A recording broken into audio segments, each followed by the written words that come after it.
Now, I want you to put on your prophetic ears.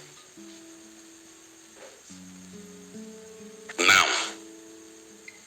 because there are so many people that are in that exact place who are saying, if the Lord will change my condition, even God knows what is in my heart that I will do for God. Meanwhile, God is saying, if you will do my work, I will change your condition. But you are saying, if God will change my condition, I will do the work. God says, if you will do the work, I will change your condition. And can I give you a piece of advice? Can I give you a piece of advice? It is a very, very foolish venture to engage in a waiting contest with a God who lives in eternity. I hope you know that God does not run out of time.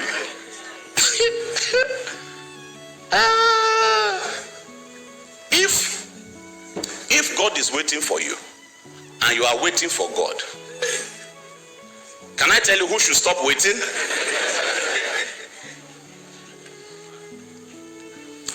I'm reading out of the scrolls of the year for you, because this is how some people enter this year. People enter this year, many of God's people enter this year hoping that if God will do something about my condition, the way I will work for God this year. Meanwhile, you do not know that this your condition is the consequence of your irresponsibility in the first place.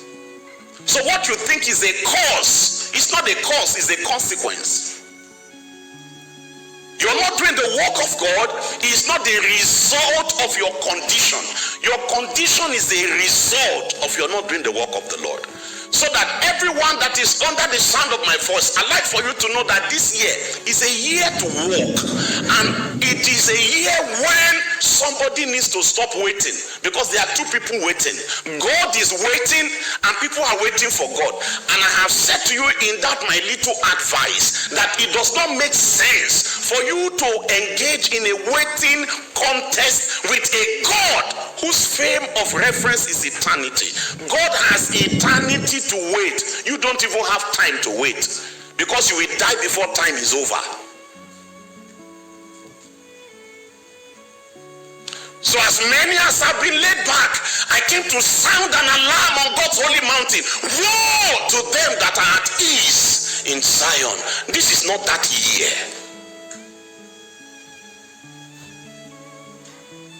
This is not that year. This year is not that year.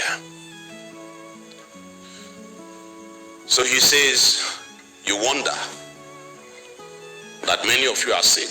You wonder that there's nothing coming from your farms. And even the little that you got, you still wonder that when you brought it home, you put it into bags that has holes. The reason is because you have abandoned my work. That's why. Meanwhile, you are saying it's not yet time to build the house of the Lord, because things are not good.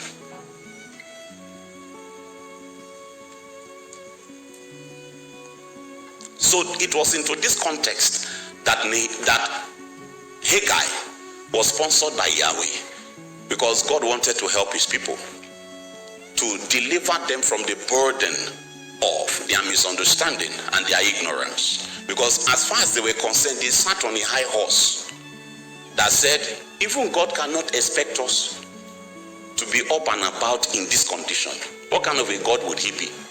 Will somebody not have food in his stomach before he can carry block on his head? Bro, can I give you an advice? You have to start the work hungry. That is a prescription. Because that hunger,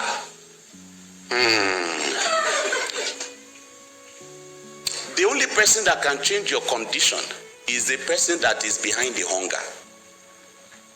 And the conditions under which your conditions will change is the walk. The walk.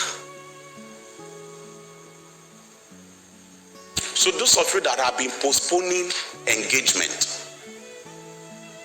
you've been postponing it. And you kept waiting for something to happen and it didn't happen. You made investment, it went down. You tried this, it went down. And then the more that happened, the more emboldened you became in your disobedience. That things cannot be going this bad for me. And God will be expecting me at the same time to come and be doing that thing that he wants me to do.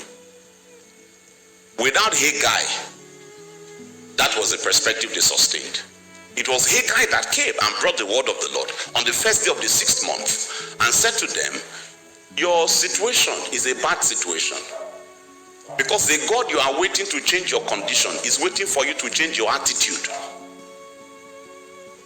So that all the things that have happened to you that you thought are good reasons for not doing the work of the Lord, they are the good consequences of not doing the work.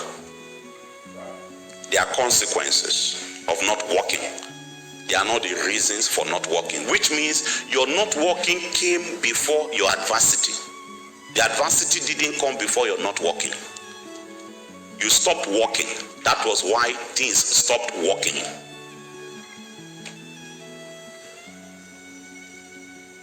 So those of you that are still playing games with God, this is not that year.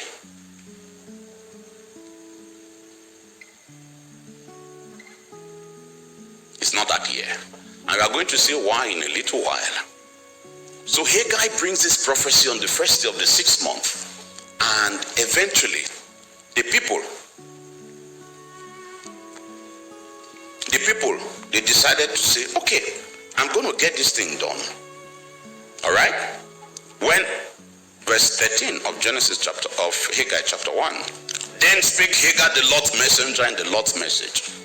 And there's a message there. There's unto the people saying, I am with you, says the Lord. And the Lord stirred up the spirit of Zerubbabel, the son of Shealtiel, governor of Judah, and the spirit of Joshua, the son of Josedek, the high priest, and the spirit of all the remnant of the people. And they came and did the work in the house of the Lord of hosts, their God, in the 24th day of the 6th month, in the 2nd year of Darius the king. So on the 24th of the month, of the 6th month, was when eventually the work began. So these men took about 3 weeks to put themselves together after they received this prophetic word that says, if you don't get back and be about the work, your condition is going to only worsen. When they heard, they believed, and when they believed, God brought a stirring, and the stirring that God brought was a very beautiful thing to behold, because nobody was left behind. The governor over the land was stirred, Zerubbabel, and God stirred the spirit of Joshua the son of Josedek the high priest, and God also stirred the spirit of the people that were left in the land, the remnant, those that survived the hunger and adversity. God also stirred up their spirit, because it's a terrible day when leadership is mobilized and the followership is redundant. And it is even a more terrible day, is tragic, when the people are mobilized and everybody is up and about and they are willing to get on with the work of the Lord, but then the sleep of indolence has caught up and entered into the bones of those that must provide direction. On such a day as this, when the people heard the word of the Lord, as the prophet brought the word of the Lord as the Lord's messenger in the Lord's message, what happened was that there was another element that was introduced. That element was activated by the speakings of the prophet, and this is what will happen in this season and going forward, because I'm going to show to you that the ministry of Haggai was a consistent ministry that brought a certain divine impute into the economy. What was it? It was on the pedestal, on the platform of the speakings of this prophet, that God moved in order to bring a stirring, to the hearts of the people. So sometimes when people say, what is the role of prophets? What's the role of pastors in nation building? What's the role of apostles in nation building? They have not read the script very well. They haven't. You see, because if motivation was all it took to build a nation, we will not be where we are. I hope you know.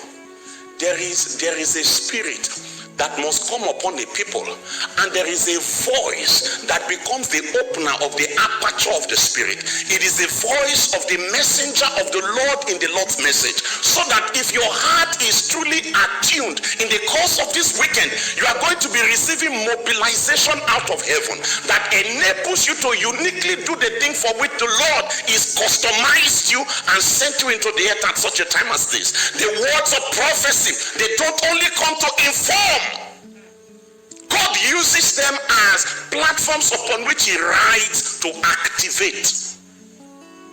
So as the prophet spoke unto the people, and the hearts of the people were open to hear what the prophet had to say, when they received his word, there was an extra activity of the spirit, which was the stirring of the hearts of the people. It is a divine protocol.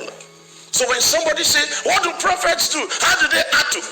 Some of you, it is because of the words of the Lord that come to you in the course of this weekend that God is going to open your eyes to possibilities. And where indolence and laxity and laziness has been the order of the day, you will receive energy out of heaven that you have known nothing of for a long time. Because when the prophet spoke, the spirit began to stir up people. Political leaders were stirred. The governor over the land was stirred in his spirit. The high priest over the land was stirred, and the people, the remnant of the people, they were also stirred in their hearts. And after 3 weeks, they put themselves together and they began to do the work. Their conditions had not changed in 3 weeks, but perspective had changed. And so even if you needed a walking stick to be able to go to site because of hunger, just start the walk.